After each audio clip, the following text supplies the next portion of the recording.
பேலன்ஸ்டா சாப்பிடுறதுக்கும் வயசுக்கும் எந்த சம்பந்தமும் கிடையாது. டைமிங்கா கலாய்க்க செட்டு சேர்ந்துட்டீங்களா? சரி சரி வாங்கிக்கிறேன்.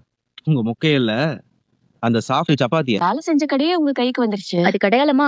கடைக்கு ஒரு சின்ன சேஞ்ச் ஓவர் கொடுக்கலாம். என்ன சொல்றீங்க? கடைக்கு நீதான் ஓனர்னு சுத்தி இருக்கலன்னு தெரிய வேணாமா? அதுக்காக சொல்லல. ஒரு ஃபீலாவும் உங்களுக்கு நல்லா இருக்கும்ல.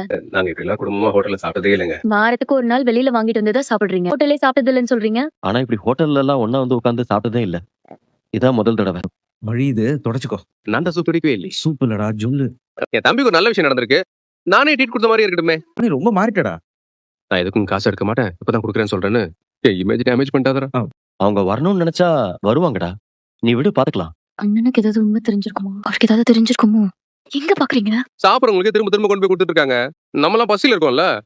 எனக்கு தெரிஞ்ச அந்த விஷயம் அவங்க இப்பதான் ஆர்டர் பண்ணிருப்பாங்க. கேட்டுட்டு இருக்க, நீங்க என்ன பேசுறீங்க? அந்த ஆள் தான் எங்க அம்மாவை விரட்டிட்டு போறோம்னு சந்தேகமா இருக்கு. நீங்க ஏன் அவருக்கு சாப்பாடு வாங்கி கொடுக்குறீங்க? முதல்ல நீ அங்கிள் இப்படி எல்லாம் பேசுறத நிறுத்து. நினைக்கிற மாதிரிலாம் அந்த பொம்பளை நல்லவ கிடையாது. இதான் தெரியாது தினமும் அந்த பொம்பளை கூட்டு வந்திருக்க.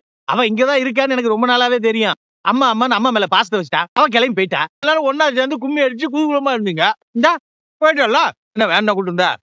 ஏதோ நல்லது நடக்கும்னு கூட்டு வந்தா. அது நல்லது நடக்காதுன்னு எனக்கு தெரியுமே. இந்த பயலுக்கெல்லாம் தோணி இருக்காது எனக்கு சோறு வாங்குறது. நீதான் வேண்டு வந்திருப்ப. ரொம்ப தேங்க்ஸ். அம்மா என் மேல பாசமா இருக்கீங்கன்னு தான் இவ்வளவு நாள் நினைச்சேன். ஆனா நீங்க அப்படி இல்ல. என்ன அப்படி சொல்ற? நம்ம வீட்டுல நடக்கிற எல்லா பிரச்சனைக்கும் அந்த ஆள் தான் நீ காரணம். அவரால் தான் நாங்க எல்லாரும் ஒவ்வொரு விதத்துல கஷ்டப்பட்டுட்டு இருக்கோம். இப்படி அவருக்கு சாப்பாடு கொண்டு போய் கொடுக்குறீங்க. நியாயமா நீங்க ஏன் பக்கம் தானே நிக்கணும்.